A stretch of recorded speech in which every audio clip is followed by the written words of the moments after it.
So first of all, hello and welcome to our panel discussion on global humanitarian needs and response in 2018. It's organized with the United Nations Office for the Coordination of Humanitarian Affairs. My name is Melanie Kolbe. I'm an assistant professor here at the Graduate Institute for Political Science and International Relations, and I will be moderating this panel. Let me say, first of all, thank you very much for all of you for attending today's dialogue, because it's of very great importance to take stock and also take a look into the future of humanitarian funding and action. And the context of this is that the amount of funds requested through UN-coordinated panels last year was the highest ever recorded. And humanitarian aid was also at an all-time high, but was still vastly insufficient to meet the unprecedented need. So with the current humanitarian crises showing little hope of abating, an inevitable increase in extreme weather events, and humanitarian funding already at a record high, where to from here? So to explore the issues at stake more thoroughly, we have invited several panelists for today who represent the multi-stakeholder community of humanitarian action. Now, after an introductory presentation on the global view of humanitarian needs in 2018, and a brief video as well, we will have a round of questions for our panelists. And afterwards, I would like to give also the audience the opportunity to engage a little bit more interactively with our panel. So for now, without further ado, I would like to first welcome Mr. Mark Lowcock, the United Nations Undersecretary General for Humanitarian Affairs and Emergency Relief Coordinator.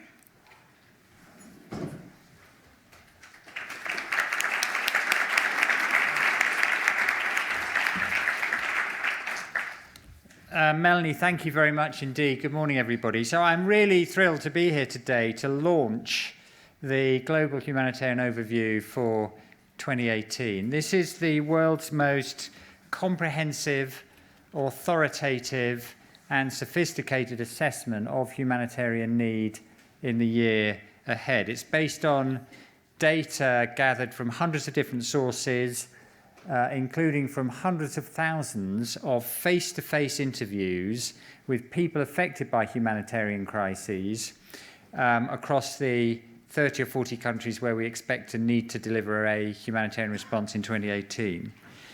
The overview and the detailed country-by-country reports which accompany it then set out highly prioritized, costed plans that aim to alleviate the suffering of affected people and aim to deliver assistance quickly and efficiently.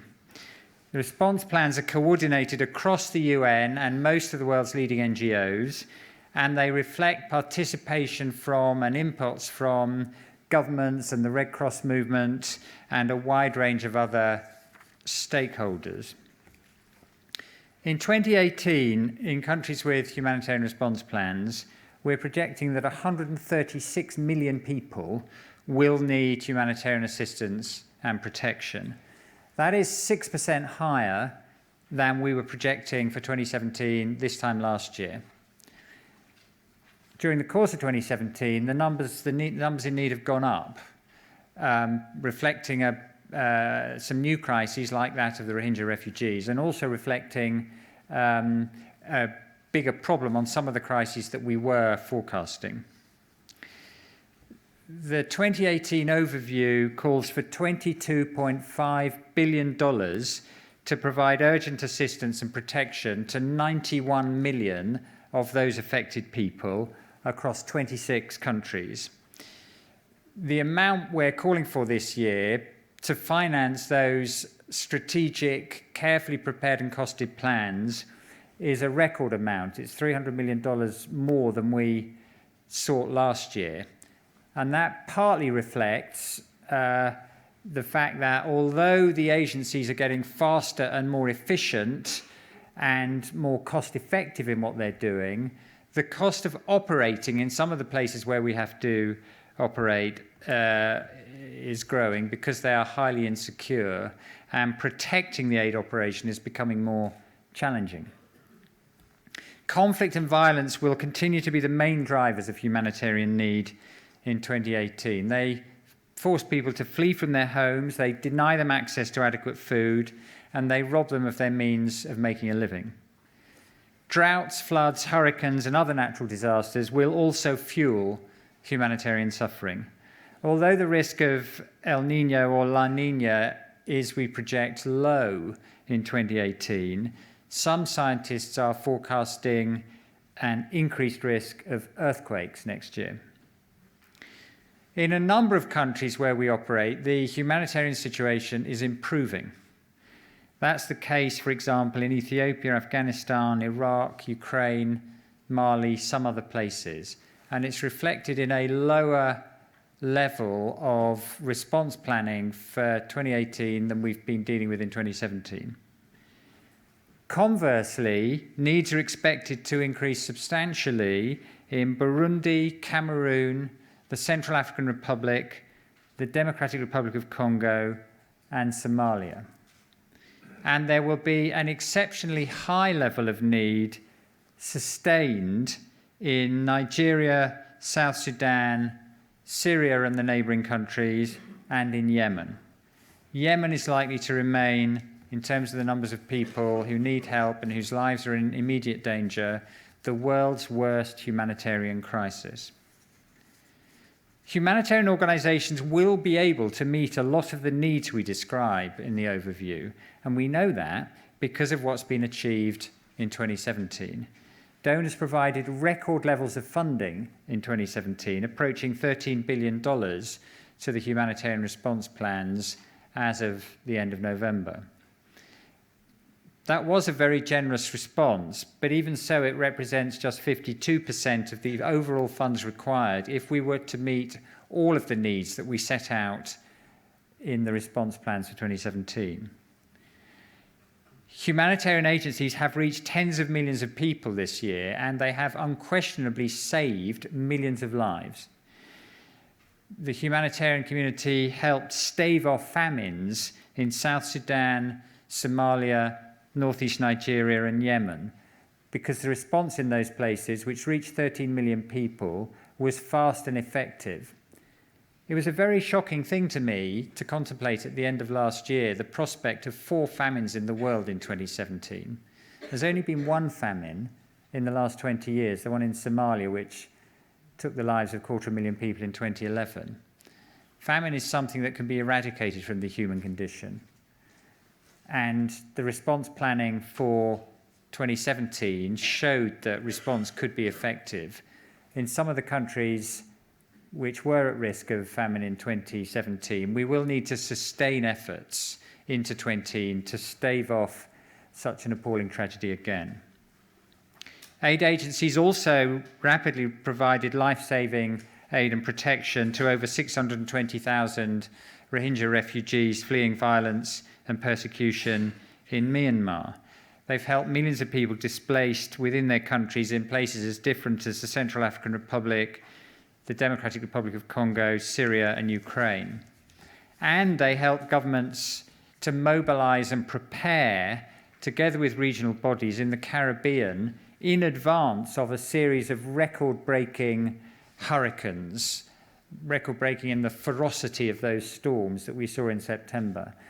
There was tremendous damage to property and to assets and livelihoods through those hurricanes, but there was a much lower level of loss of life than such ferocious storms would have caused in any previous era of history, and that was because there was good preparedness and good response planning. In many of these crises, aid workers put their own lives at risk in order to help others. This year alone, 171 aid workers have been killed, wounded, or kidnapped while carrying out their work. Just this week, we saw another horrific example of this, with 45 people, including a number of NGO workers, killed in an atrocious attack in Jonglei in South Sudan. In the year ahead, humanitarian agencies will work to improve their impact. They will get faster, more efficient, more cost-effective. They will deliver the commitments they made in the grand bargain agreed at the World Humanitarian Summit in Istanbul last year. Humanitarian agencies will increasingly ensure that assistance is closely attuned to people's priority needs. The reason we do those hundreds of thousands of face-to-face interviews with affected people is to make sure that the plans we are developing respond to exactly what those people say to us. Humanitarian agencies will also, in the year ahead, contribute to more sustainable solutions in fragile contexts and protracted crises by ensuring greater join-up and collaboration with development agencies as we do the planning analysis and work together to provide sustainable solutions. There are very few humanitarian crises which can be solved by humanitarian intervention alone. So it's essential that we work together with the development sector, with the peace and security folk, with the political people and the human rights people. A mark of success for the humanitarian system is to see a reduction in need. We will only see that if we work together with other sectors.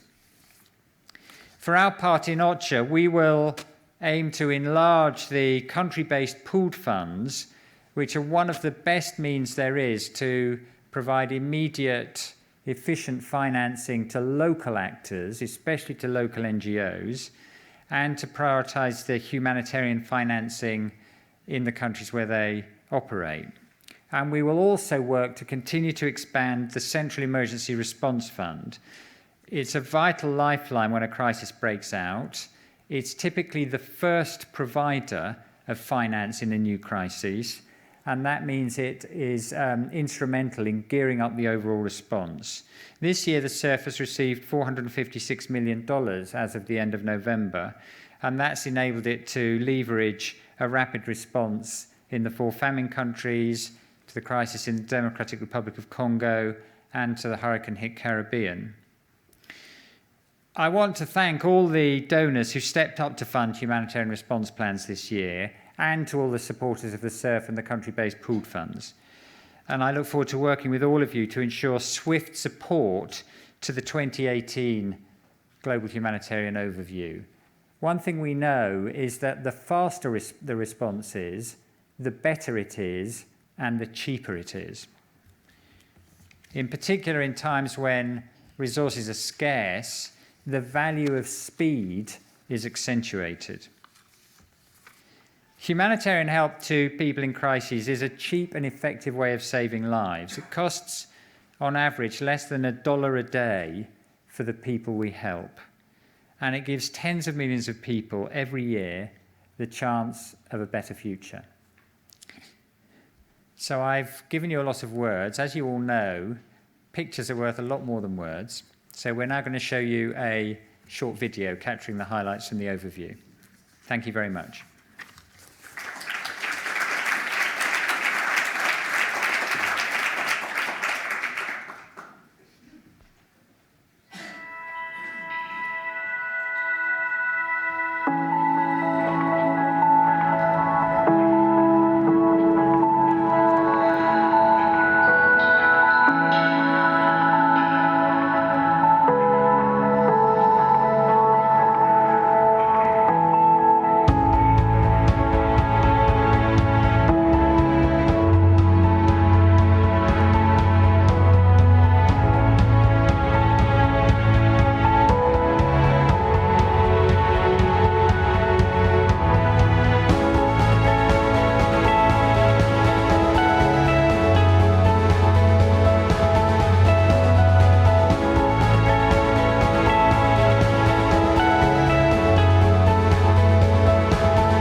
So thank you very much for the brief overview and presentation.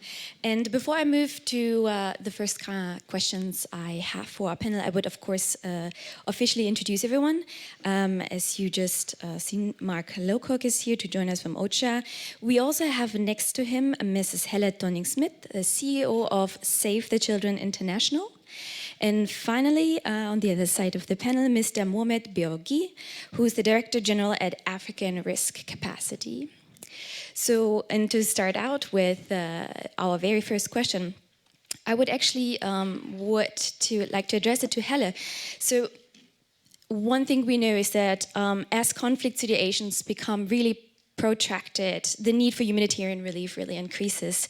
And so what do you think that governments and humanitarians can and should do to help shorten developing or ongoing conflicts to ameliorate these conflicts that do create humanitarian crises? Well, first of all, thank you for having me here. It's great also to hear this report being presented. Thank you, Mark, for putting it all together and inviting us to be part of this presentation. So I think Mark says it very well in the report when you say clearly that one of the reasons why so many people will be in need of humanitarian assistance is because of crisis, war, violence.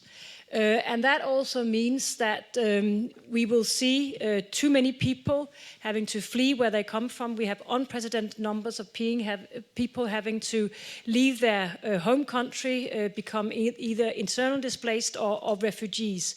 And that will be one of the biggest reasons why we have to react with humanitarian assistance. What you're asking me is basically what can governments and NGOs do? And I think there are a lot governments can do. And I want to start with the governments and affected governments. And I think we have some very, very good examples where crisis and humanitarian crisis have been shortened or softened by the resilience that governments have built up. We saw last year in 15 and 16, we saw the drought in Ethiopia, for example. But because Ethiopia is a country where Save the Children have worked in Ethiopia for many, many years, very well established in Ethiopia, we were able to help the Ethiopian government to build up their resilience because we have been very, very firm in what we want that we want the Ethiopian government to be the driver of the response. We were able to do two things at the same time. Supply Ethiopia with the humanitarian need that they wanted, and we had a big response in Ethiopia, but at the same time build up resilience in Ethiopia. So that's a very good example. If a government builds up the resilience, when a humanitarian disaster hits that country, it will be over quicker and with lower mortality if that country is prepared. So that's a very good example of how a government can react. What can the humanitarian agencies do? I think there's so much we can do. First of all, as I said, we can cultivate resilience and be very close to the host communities. And that is what we will be doing. As Mark was also saying, in 2018, we will work according to the Grand Bargain, which basically task us as humanitarian agents by being closer to the field, being more respondent to what people are telling us. We have decided in Save the Children that we want to work according to the core humanitarian standard. We ran ourselves through the first process this year, which was very instructive for us because it came out very clearly telling us that we need to be listening more carefully to people on the ground, to communities, and particularly for Save the Children, we will do even better in the coming year in listening to the communities of children, the people that we serve, and we will be asking children what they need. And that question will inevitably lead us to one thing that children always tells us when we ask them what exactly is their need, also in a humanitarian situation, and that always comes out as education. And that's why we can promise you, but also the rest of the world, if they're listening, that we will always speak up for children's education, also in humanitarian situations. We believe that a child should not be out of education for more than a month. We know this is a tall order, this is a big ask, but we have to remember that education is so important for children, not only to secure their future, but also to be part of mending the invisible wounds of war. If we, for example, go to a place where Save the Children is working right now as we speak in Bangladesh, where we are working to serve the 600,000 people that have fled into Bangladesh, Rohingya people, we have already reached about 250,000 people there. The next thing that we will need to be able to provide is education for all these people. More than half of the Rohingya people coming into Bangladesh now are children. I was there recently, and you see children absolutely everywhere. Mark will confirm this because you've been there as well. They're absolutely everywhere. And what we have to do next in Bangladesh, in Cox's Bazar, where we work, is to provide education. So when you ask me what can humanitarian agencies do, just that, and that is where it will meet the development needs of these people, and education is very much part of that. Thank you very much. And this building resilience is particularly important, and not just in conflict-induced situation, but also in humanitarian crises that are caused by, for example, natural disasters that among many consequences also lead to food insecurity, which is particularly problematic. So my next question goes to Mohamed. So what can we do in these situations that are caused or are a consequence of natural disasters? What can we do to build resilience? What can we do to reduce humanitarian disaster risk? Okay, thank you very much. And I think I will join my predecessor just to thank you very much for this invitation and give us the opportunity to join you, Mark, at this very important event. I think this report is very important for the world. It is shocking to see that instead of reducing, the humanitarian needs are increasing again. And when they are increasing, we are having only 50% of the needs that are, available. And this is really very serious.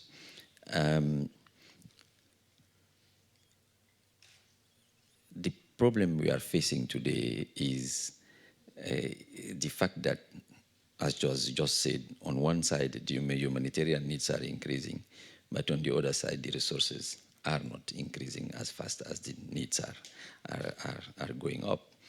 And we need to be innovative. We need to find solutions. And Mark, you said it in your speech. One of the biggest drivers of that increase is the lack of a quick reaction, the lack of prevention first, early warning, and a quick reaction. But before that, let me say that in the report, when you read it, it says that conflict is the first driver of humanitarian problems. But what we forget is conflict is provoked basically by climate issues. Many studies are showing, in particularly West Africa, when you had frequent drought in certain countries, it was followed by a coup. The Boko Haram problem is, first of all, an issue of natural resources, distribution, first of all. So I think people forget that. So the crises we are having were provoked by climate, and so we have those crises in place, and in addition to that, you have crises that are directly climate-induced, like drought, floods immediately. So it is compounded. So I wanted first to clarify that. Secondly, now, what should we do? What should we do is exactly what Africa has been trying to do. Say, we have a growing needs, we don't have a quick response, although all efforts are being made to try to have a quick response. How can we link early warning to adapted contingency planning with innovative financing that allow to have resources on time and are effective? And in doing so, how do we build the ownership of government? How do we build capacities, build the right public policies into the national systems so they take more cognition of what is their responsibility and their role in this? Remember, if you look at the humanitarian system as it is now, in many cases, the philanthropy is so good that most of the time, many governments sit and wait, and then they wait, and the system bypasses, their own budgeting system. And as a consequence, the ownership is not really there. So that's why, at a certain point, African Union decided, look, we need to do something. And they established the African Risk Capacity in 2012. And they established it to provide to the government the means to have an informed decision in terms of preparing, planning, and responding to disaster risk. That is the essence of the African Risk Capacity. And to do that, it is important, as you just raised now, to have a very early warning system that works. And the African Risk Capacity is investing about 30% of its resources in research. And thanks to the help of countries like UK, Germany, France, and others, we were able to develop such a model, climate-based model, parametric one, that allows to make a good forecasting, an early forecasting, and also determine the risk profile in terms of climate of a specific country. Now, if you know your risk profile, then you can plan for your response. And if you know your plan, the plan that is needed to respond, you can cost it. And then the question becomes, how do you finance it? And that's why African Risk Capacity immediately created a mutually based insurance company in order to help to provide those resources using the market. That's the real life. I agree market has its own failures, but that can be managed. But first of all, you have to create something that is natural. Now, let me be very clear. This is not to respond and replace humanitarian assistance. It's not possible. We just saw the figures now, 22.5 billion. If you take even 10% of that in terms of premium, it's $2.2 billion. It's not easy. No, it doesn't work like that. But what is important is that because you have a system that is linked from early warning, contingency planning, to availability of resources immediately at the beginning of the crisis, you can have resources that allow you, Mark, exactly coming back to what you are saying, to keep the cost of humanitarian intervention low. You keep people's head out of water, you save livelihood at the beginning, and then you allow and give time to the humanitarian intervention to come in and do it as it should be done at a cheaper cost. We did a study with Boston Consulting and subsequent studies with Oxford University. A $1 that is missed immediately at the beginning of a drought will cost you $4.5 down the road 6 months later. So your gap of 50%, you have it there. If we can intervene early, it means we are saving for each dollar we are putting on the table $4. So that is a way of solving the problem where everybody can play his role at the right time, at the right place, while we build capacities. Yes, thank you. So this is actually really very interesting because you're making this case that thinking ahead will save us money, make us more cost effective, right? So this is a very economical thinking ahead in this sense. And this is quite interesting because as lay people, we often perceive contributing or donating money to humanitarian causes as something as a charity, right? But for example, you but also Mark, as some other actors in the humanitarian community, make also a strong business case for actually investing in humanitarian action in one form or the other. So now, as a lay person, I would ask, okay, so why do we have to frame humanitarian assistance in this business way to begin with? Shouldn't it be obvious why donors should give to humanitarian aid? So Mark, I'm posing this question to you. Why is this a business case? Well, I think there is I think you just made the business case. But I think, just building on what Helle and Mohamed have said, I just say three things really. Firstly, as Mohamed says, the long-term solution is development. If you look back over the 150,000 years of human history, what you see is that for 99.9% of that time, everybody everywhere suffered these terrible crises. And then in the last 0.1% of human history, what's happened is that a high proportion of the world has developed, and so they're not so vulnerable to crises anymore. 5 of my 8 great-grandparents were Irish. As a little boy, I learnt about the story of the Irish potato famine in the 1840s. The year I was born was the year in which probably the worst famine the world has ever seen was playing out in China. Neither Ireland nor China nor 150 other countries are now vulnerable to those problems because they've developed and because they're resilient and they can cope with shock. So the first thing we have to do is accelerate the development process. The second thing we have to do, though, is get better at managing risk. Particularly, we need more automaticity in the way a response is generated. There's a well-known TV advert for car insurance in the UK, and the catchline is, let's take the drama out of the crisis. In other words, let's have an automatic response when something bad happens. And one of the great things about ARC, Mohamed's venture, is that it provides automaticity, which gets you speed. Within days of the hurricane hitting Dominica, taking every leaf off every tree and every bush in that island of 70,000 people, completely destroying the economy, there was a payout from the insurance policy Dominica had bought against that risk, a payout of $19 million.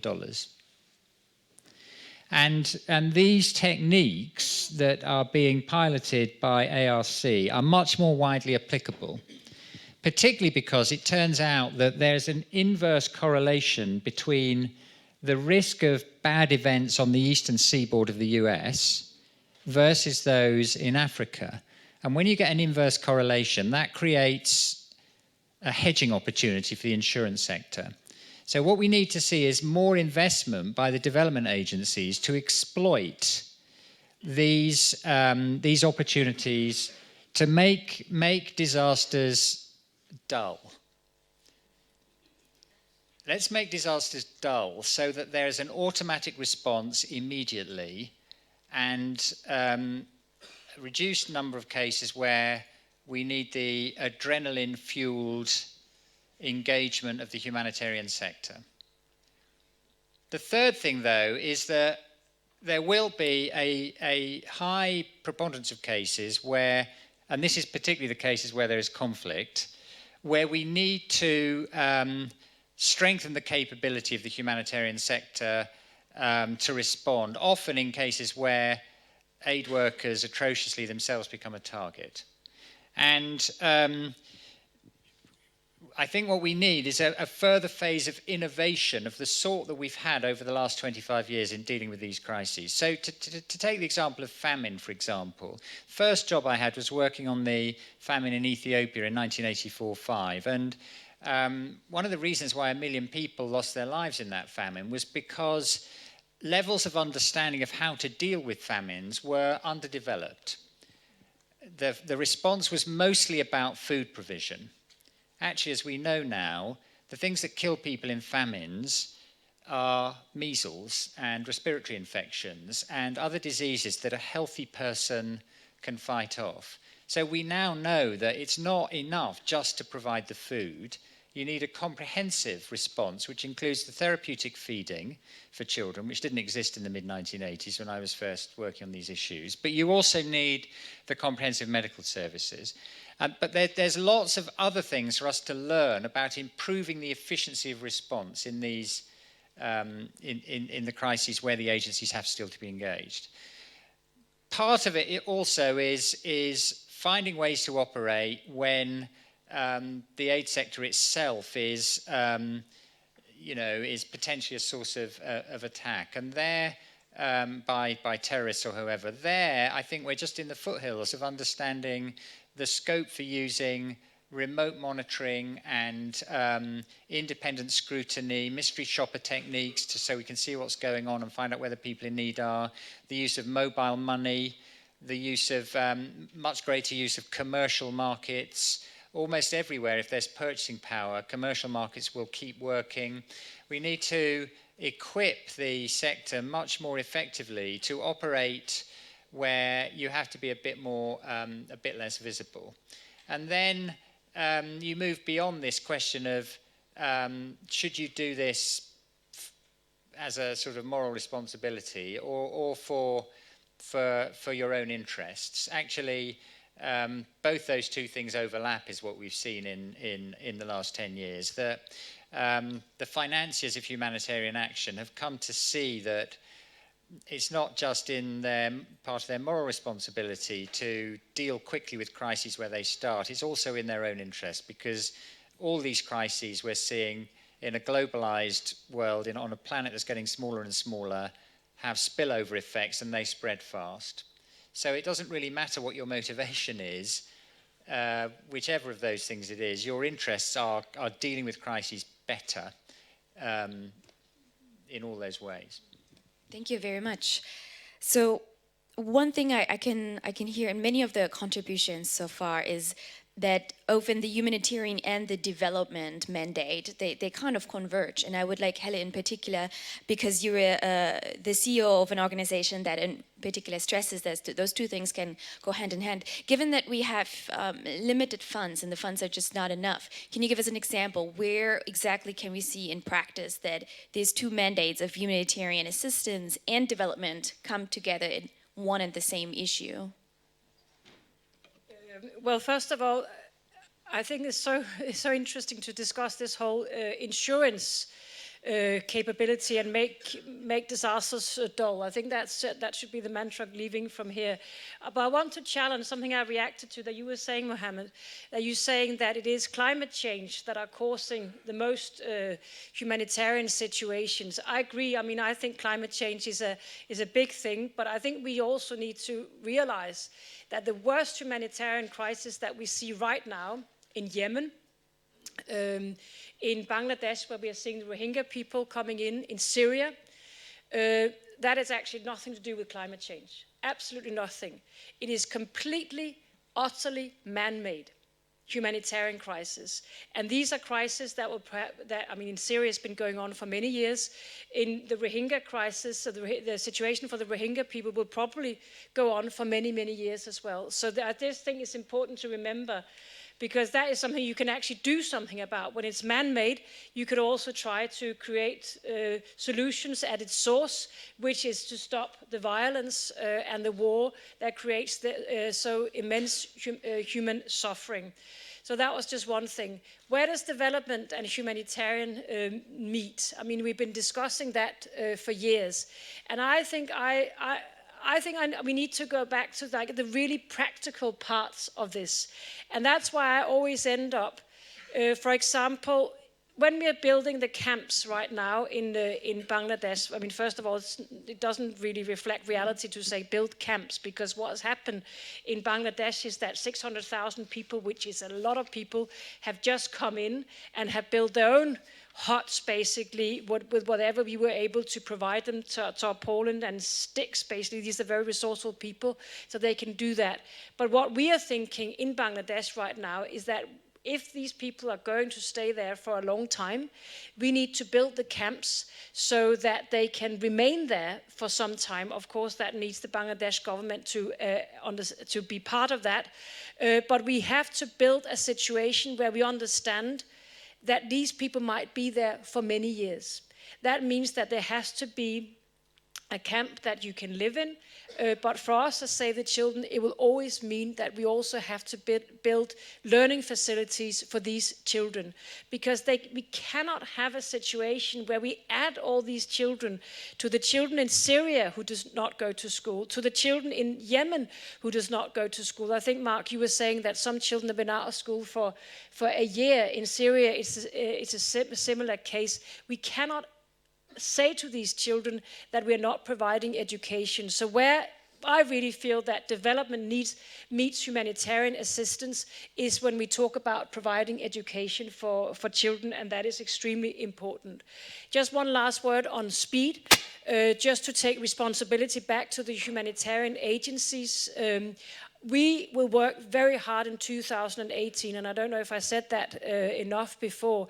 We will work very hard in 2018 in becoming faster, more efficient, because we know that the funding gap that we just heard about here, where we have 50% funded, it cannot be solved by just asking donors, institutional donors, to step up. They are stepping up, and we should be very thankful for that. Perhaps there are some donors in the room, and we should be very thankful and repeat that. But the best way is, of course, to move up with development, but also make sure that we have less humanitarian need. But the third thing is to become more efficient and faster and spending the dollar better in humanitarian settings. And I think we know enough now to be able to do that. Now we just have to take it back to ourselves as humanitarian responders and really work as hard as we can to do just that. Yes, thank you very much. I think my last official question before we move on to the Q&A, I want to dedicate to Mohamed, to give him also a minute to respond.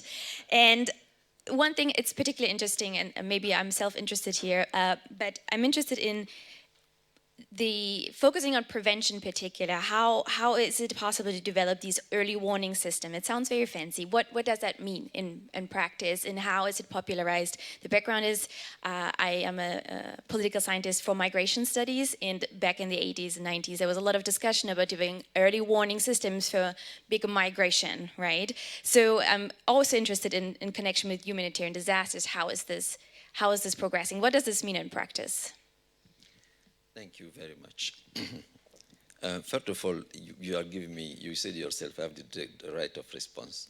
You know, I have to speak to my dear colleagues. First of all, let me say that we want to pay tribute to what Save the Children does in the world, in particular in Africa, and there is no doubt about that, you know. And, you know, the philanthropy is needed in this world. Some people have been more fortunate than others, and it is, I think, only just human to share, and the sacrifices that are made by many of these NGOs, you know, are just immeasurable. Mark gave figures of people who died just in our own system, but in your own is even more sometimes, because you go where even sometimes UN don't go, you know, and I know that.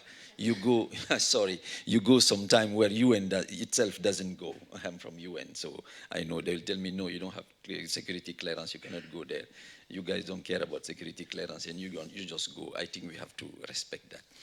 But the issue is that we also have to make sure that philanthropy doesn't kill, you know, responsibility of nations. And for that, philanthropy have to be also taking into consideration building capacities, going with them, holding the hands, moving, and making sure these governments take their own responsibilities. And that's one of the things. Now, and linked to that, yes, climate is not everything. But what I'm saying is that many of the conflicts, you see, the way the report is presented now, it says the biggest problems we are having today to solve in terms of humanitarian is conflict-induced. And part of it is climate-induced. I'm saying, yes, part of it is climate-induced, but those conflicts that are there are also climate-induced, many of them. That's my message. That's the message I wanted to put across, not saying that everything is climate-induced. So, and now coming to early warning. Early warning, you know, is a way of trying to understand what may happen if we have a crisis. And today, early warning is practiced not only in climate, but also even in political analysis. You know, I look at the UN in West Africa, for example. Now they have set up an observatory, in order to see where are the risks in terms of political disturbances in the whole West African region. And they are trying to fine-tune it as they advance. Now, in terms of climate itself, is about trying to forecast what will happen in the next seasons in terms of drought, flood, cyclones, etc. Now, early warning has been practiced already many years, okay? It is not just now. It is something that everybody was trying to do with more or less, you know, successful results.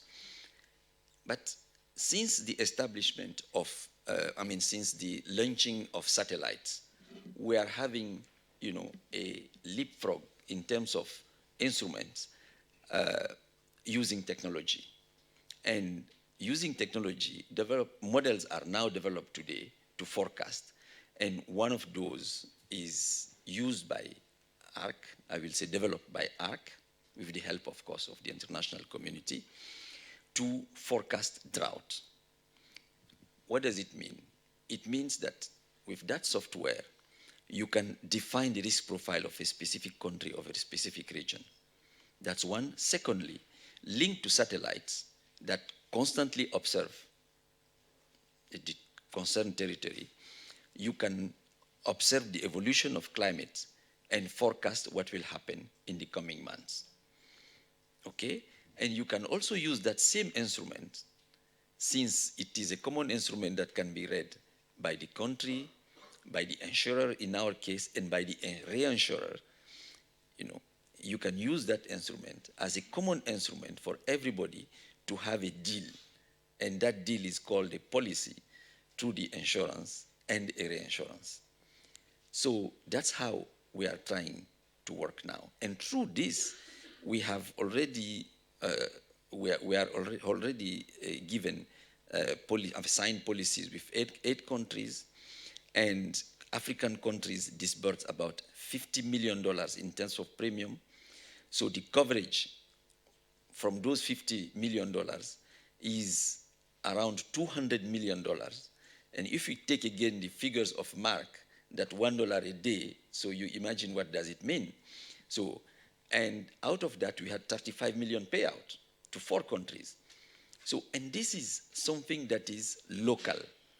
And it allowed, and at the end of the exercise, for example, in Senegal, the UN declared, because these early resources were available, the humanitarian intervention cost was reduced. Yeah. So, 3 things that are just for me to finish. It's not just about making money available, but it is about igniting a system whereby governments are able to build their capacities. Governments sit on the driver's seat and start changing their public policies. Why not think, for example, that I have 1 million travelers coming. If each one pays $1 more on his ticket, I have something to put for my people. So these are the transformations also that are, for us, even more important, because it is a long-term change. Okay, it's not just overnight and then you get there, sorry to say, just asking for hands out, all the time. Yes, you need that, but you need to build the change. Yes. And that's what we are trying to Absolutely. work for. Thank you. Thank you very much. I would like to give 1 more minute to Mark. So I just want to say that on the subject of early warning, this is early warning. This is based on the most sophisticated analysis anybody can do on risks that will be crystallized in 2018. The 135 million people who we've identified being in need of assistance, that derives from our analysis of likely weather events, of conflict risks and conflict trends, of what's going to happen in the global economy. Some parts of the world, the recovery is faster than others. Where growth accelerates, humanitarian need will fall. It derives from the science of what we know about the predictable bits of natural disasters. So this is early warning. The good news is the solution is also in here, because the response plans reaching 91 million of those 135 million people are in here. And the faster they're funded, the cheaper it will be to protect those tens of millions of people, keep tens of millions of kids in school, and save millions of lives. Now, there will be some things that happen next year that we haven't predicted in here. I promise you that. But I also promise you that most of what we'll be dealing with in 2018 is in here. Okay. Okay, thank you very much. So we had the chance to listen to some very interesting contributions and points of view on this. So I'm sure that the audience also has some questions by now. So I would like to give the microphone to the floor. And we have a couple of people that are going to circulate with a microphone for people who are interested, so you can just raise your hand. I suggest for the mode, I will take, let's say, 3 questions first before we give it back to our panelists to discuss. And if you could just very briefly introduce yourself, the stress is on briefly introduce yourself, and ask a precise question, and then we collect 3 of them and let the panelists answers. Yes, good morning. My name is Kolbe. I'm the Deputy Head of Delegation of the European Union here in Geneva. And I'd like to thank Undersecretary General Lowcock, of course, for the presentation, for all the work that's gone into this. And we are aware, particularly in the Syria context, that this has been a very arduous and important, and it's an important result. Unfortunately, the overall picture is not very positive. So we will face another year of struggling to find the resources. From our side in the European Union, we have just adopted the budget for next year, which is 1.08 billion euros, plus emergency aid reserve, which is at 344.6, which brings us about the same level as we've had this year, which is so far 1.4 billion, just to mention the figures because this is relevant. As I said, obviously the big priority for us is to try to work with others. We mentioned development actors, we've mentioned climate change, and let me also say here, since we are in Geneva, that the World Meteorological Organization has a remarkable capacity to help us predict and therefore prepare for the weather changes that are coming up. But of course also we need to continue working, and I was glad this was mentioned, on aid efficiency, the follow-up the World Humanitarian Summit, the Grand Bargain, and finally there's a lot of change processes underway, and this is my question, and we know that OCHA is itself in a big change process, but also the Secretary General has made extensive proposals for better coordination in the UN system, and perhaps it will be interesting to hear from Mark Lowcock how this links also with the work that's underway in OCHA. So thank you very much. Thank you. Maybe a second, third question. Yes, in the front. Good morning. My name is Marie-Hélène Kiprianou from the United Nations World Food Programme. So first and foremost, thanks very much for this very interesting and inspiring panel discussion. Just, I'd like to add a couple of more points on this interesting discussion. According to recent estimates, currently only 100 million people in developing countries or emerging economies are covered by climate risk insurance. So WFP is thus developing new tools to help mitigate and manage climate risk by translating early warning into early action as a way to strengthen communities, government, and regional organizations to strengthen and prepare in response to emergencies related and climate related crises. We have thus developed the Food Security Climate Resilience Facility, which is a multi-year, multilateral fund and replenishment fund. But we're also very proud to work with the ARC in piloting the ARC replica, which consists in a donor-funded matching arrangement supplementing countries' current existing insurance coverage provided by ARC.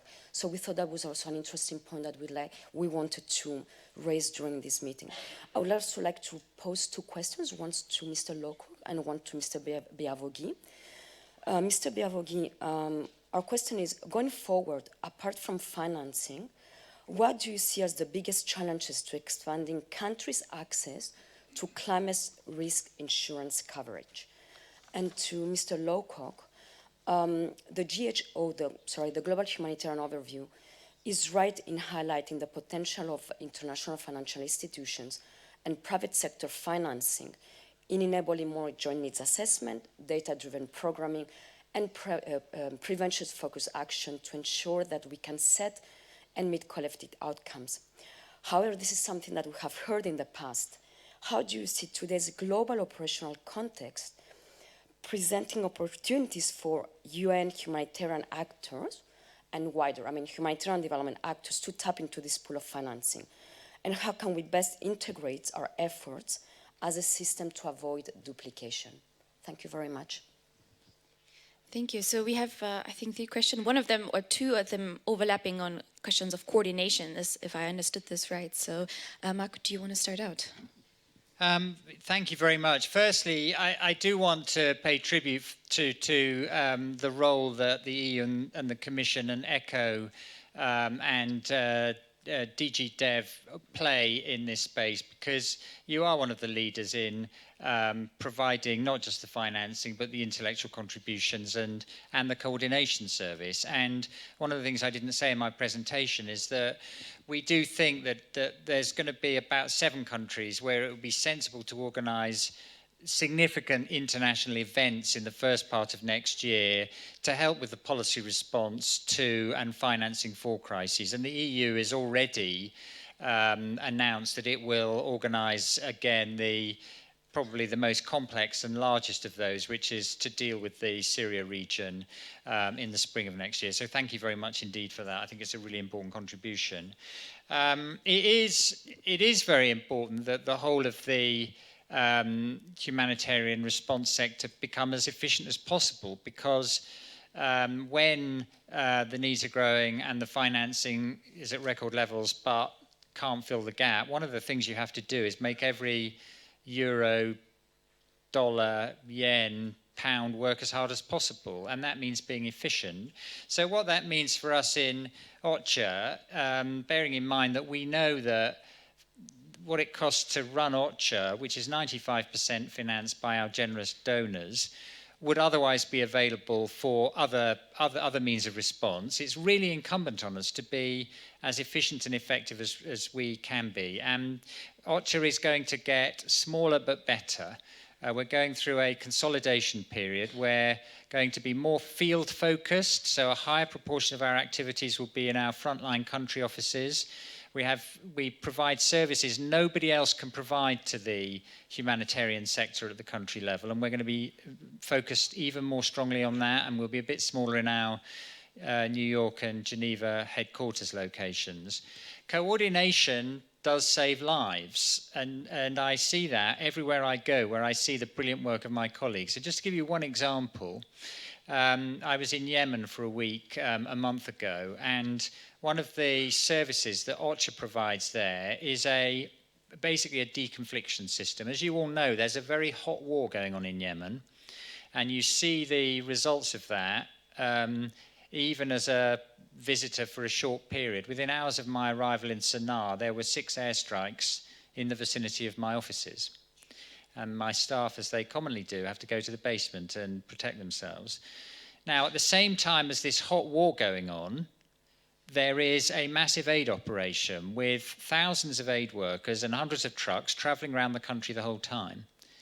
And the only way you can do that in a hot war is if you have an excellent deconfliction system. In other words, you have excellent information being provided to all of the belligerents about where the aid operation is going that day. And that's a service that my office runs in collaboration or in coordination with all the parties. And that's what is keeping millions of people alive. So coordination is a very important function, and there are some unique things that we in OCHA do.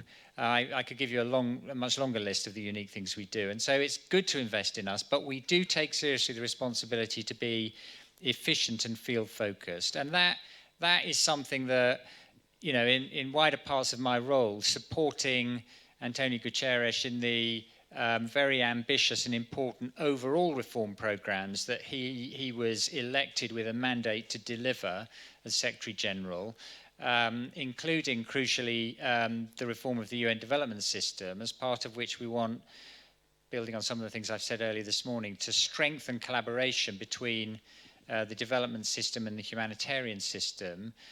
We do see that as a very important responsibility. And an aspect of that gets me to my response to your question, which is that it's a very good thing that the development banks, in particular the World Bank, are starting to play a stronger role on joining up between development and humanitarian. And I see very real practical examples of that in lots of places where I've been traveling recently. seen the planning for how the World Bank is going to play its role in helping Bangladesh cope with the 625,000 Rohingya refugees. In my 2 visits to Somalia this year, I've seen excellent collaboration between the bank, the ICRC. For the first time, the bank has given a grant to the ICRC. It's never happened before, but also excellent collaboration with UN agencies, including FAO. In Yemen, when I was there a month ago, again, excellent examples of collaboration between the bank and UNICEF and WHO and other agencies on social protection and health services and so on. So joining up those 2 bits of the system, bringing together the comparative advantages each side has, because both we in the UN have some strengths and the bank has some strengths, and they complement each other.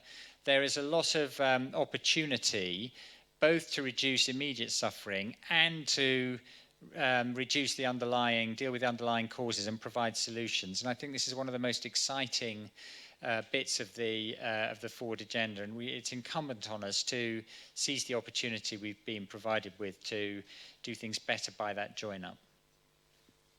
Thank you. And Mohamed, I think there was a question on the access to risk insurance. Well, thank you very much. I think, Mark, I will join you first to recognize the European Union for the leadership in what they are doing in the humanitarian space. And coming to the question, there are many ways really to access humanitarian climate risk financing. Until now, most of the time we have been using the humanitarian channel, going and getting the money and then using it and so on. But as you said, the world is changing. The world is changing. The instruments are becoming more numerous, and we understand that private sector mechanism can also play a role. And we also understand that the resources we have can be leveraged to generate more resources in order to have more impact. But at country level, we have problems. Not everybody understands what is insurance. So the awareness is a first problem. Secondly, the capacities are not there because this is not part of what they were doing in the past. So there is a lot of learning, and the climbing is not easy. And then finally, the public policies are not there at all. Look at any budget, you will not find a paragraph on the risks. Okay, what are the risks? So this is frequently the question I ask to many of our officials on the continent. How do you have, when you are preparing your third tri-annual budget or your 5-year plan, where is the chapter on risks? Okay, and this is all about public policies.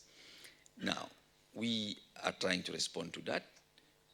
Many ways. European Union is investing about $20 million with the World Bank, building capacities in Africa and elsewhere. For example, what we are trying to do is really to focus on capacity building, build that awareness. And that's where I think everybody should really invest at the beginning. Because if people don't know what is the situation, and if people don't know how to deal with that situation, it will be difficult for them to bring or to be part of the solutions. So, but before they are aware, we need to intervene. And that's where we are looking for premium support, facilities. That means premium support that don't destroy the sustainability of the systems we are building.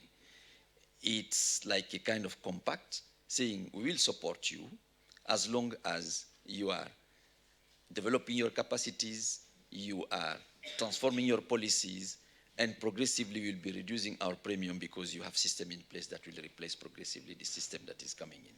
So this is being done. This is being done also through Replica. She just spoke about Replica. Replica is a NOFI proposal to the UN agencies and also to the NGOs. Stark, we are working with Stark now, which is an association of a group of NGOs. It means that if a country pays $1 as a premium, that means the UN agency that have some funds available or the NGO community will put $1 equivalent to ensure. So we'll be therefore able to have the coverage doubled. Because so far, you know, the risk profiles are allowing us to determine risks, and so far the coverage we are able to achieve is not even 30% of those risks. So therefore, the more solutions we have, like replica, then better it is for us to cover that gap. Thank you very much. I think we have a little bit more time for one or two more questions. Yes, here in the front.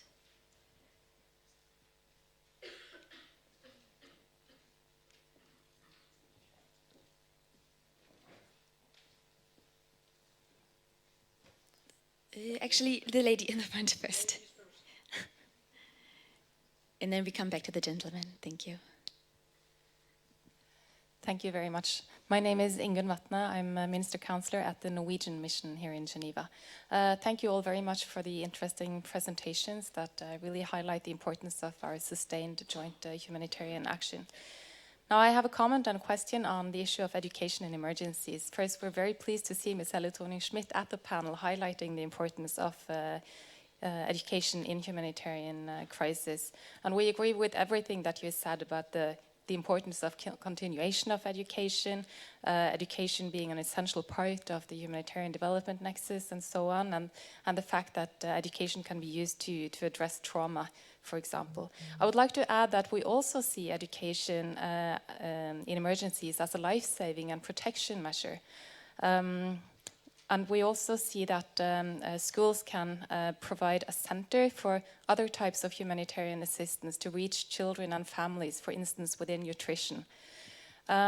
So all of this together is the reason why Norway has, for several years, allocated 8% of our humanitarian budget, which is record high again this year, to education in emergencies.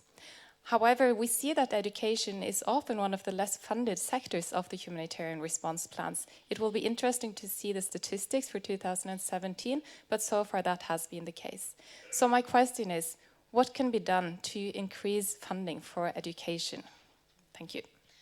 Yes, in one, you promise it's going to be brief? Yes, I take you by your word.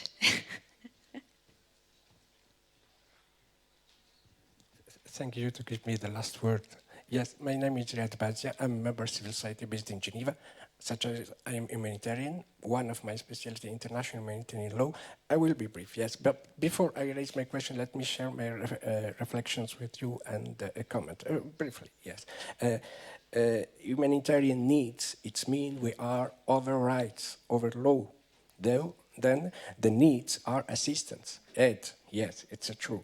But we should also taking care about some specific program like livelihood, since it was launched by IFRC. Yes, it is in the emergencies context, but we should be aware if it is forever. Yeah, as I hear, if we miss $1 right now, later it costs too much. Yes, it's true. But if we didn't put $1 in the right moment, later we should put 1,000. Why? Because we lose the right moment. Humanitarian in the field should have also capacities with financial institutions in the right moment. The climate change, everybody is concerned by climate change. And in natural disasters and of post-armed conflict, South countries are more affected by climate change and they should pay less, such as the right needs nowadays in case of Bangladesh, traditional knowledge, then less disasters by natural disasters. Then my question on coordination have been raised, but let me raise my question on health, such as I hear interesting question on educations in the health context. So, Please formulate your question right now. United Nations Secretariat Humanitarian Assistance were known by OCHA. It's not like Red Cross, it's not like UNHCR, But nowadays, in the health perspective, in the emergencies cases, how can you be more efficient for not necessarily morbidity, mortality, or water sanitation, how you can be more professional in the public health during the humanitarian aid. Thank you very much. Okay, thank you. So first to Helle, how can we actually provide more funds to education? Thank you, first of all, to the Norwegian government, always a supporter of education, always being the first to help wherever needed. So thank you very much. And you're absolutely right. I think we are under 3% of humanitarian assistance overall that is used for education. We have tried to focus on that, and I think there has been a kind of a light bulb moment for the global community to see education as part of the humanitarian needs. And I think the Education Cannot Wait Fund, which has a pledging conference in February in Senegal, that is part of that light bulb moment. I think we all realize that if we don't provide education, we are stealing these children's future twice. First, they have to leave their home country, their communities, and then we are taking any hope of building a future for themselves if we don't provide them with education. I think this is coming, and I feel there is a moment where this is a moment where we're all seeing that education should be part of that. But I also want to be living the real world, and the real world is that the humanitarian need is rising, and even though the funding for this is rising, we need to be more efficient with what we do in everything we do. That is why humanitarian agencies cannot shy away from becoming more efficient. In my own agency, Save the Children, we talk about nothing but that. We are developing a new humanitarian search model. We are developing common approaches for education so we don't have to invent the wheel every time we roll education out. So we are trying every day to work as hard as we can in becoming more efficient. And I think all the donors should put that pressure on us to do just that. And I think it's good that we talk about this in a very clear and open way, and that OCHA is also expecting from agencies that we become more efficient. But just to finish off, this is an amazing report. Because I think I won't get the floor again. This is an amazing report. This underlines what we have to do. And I think if everyone in this room goes back to their home country or wherever who you represent today and say, this is the need that we know will be in 2018, and do everything we can also to go to the core of the issues that we're dealing with here. This is climate change, I completely agree, but it is also putting pressure on any warring parties anywhere to stop the atrocities that we see every day happen to children, use our governments to put pressure on whoever is committing different crimes against children. I think that is also part of the answer to stop some of this becoming true in the new year, and I think that should be our pledge. It's not all gloom, and we can still do more to stop the humanitarian crisis that we see unfolding everywhere. Thank you very much. Thank you, Helle. And Mark, very fittingly, you have the last word on question of efficiency. Okay, firstly, just to say, OCHA is not an operational agency. We're a coordinator. We are providing a service to the whole of the global emergency response system, whether it's the Red Cross, the NGOs, or the UN family. And we've got 5 things that we're trying to do. We have 5 core functions as part of providing that service and facilitating all of the operational agencies, including the ones doing all the health delivery. Firstly, advocacy, which is basically around solving problems in countries, getting access, getting across line, negotiating the detailed delivery of assistance for humanitarians to reach people in need. Secondly, coordination. As I said earlier, the complex problems we are dealing with need an integrated, comprehensive response, and somebody has to be providing the service to join all that up, and that's what we do. Thirdly, humanitarian financing. We are a fund manager. We run the Central Emergency Response Fund, and we run the country-based pooled funds. But we're also interested in contributing to broader attempts to finance humanitarian action, like the sort we were talking about on the role of the World Bank. Fourthly, we are managers of information. This is an information management product. It tells you a lot of what you need to know if you want to make a contribution to solving humanitarian problems in 26 countries where the crisis will be biggest. But we have really fantastic, some of the world's best information products dealing with every dimension of crisis response. And then we have a policy function, which is trying to be supporting the development of innovative solutions to these long-running problems of the sort that I talked about earlier on. So we're going to stick to our 5 core functions as a coordinator and as a supporter and service for the rest of especially the operational agencies, whether it's the brilliant NGOs like Save the Children or ARC, who provide a unique service, or the work we do with the Red Cross and Red Crescent family, or the UN system. Thank you so much. And just to conclude this very interesting panel discussion we were following to, I think it has become quite clear that we still need to generate support for humanitarian funds in the light of increasing and projectedly increasing demands for aid, but that also humanitarian action writ large goes beyond the immediate relief in ongoing disasters, but also encompasses the need to address the conflicts responsible for the humanitarian crisis, and also building the resilience, building the capacity to respond to humanitarian crisis through, for example, development plans. So with that, I would like to thank very much OCHA for organizing this fantastic panel and giving the public access to this important discussion here at the Graduate Institute. And I would also thank again very much our panelists for attending and for your very thoughtful remarks on the proceedings. And lastly, I would also like to thank you, for the audience, for attending, for your interesting questions and statements. And I wish you a very pleasant Friday day.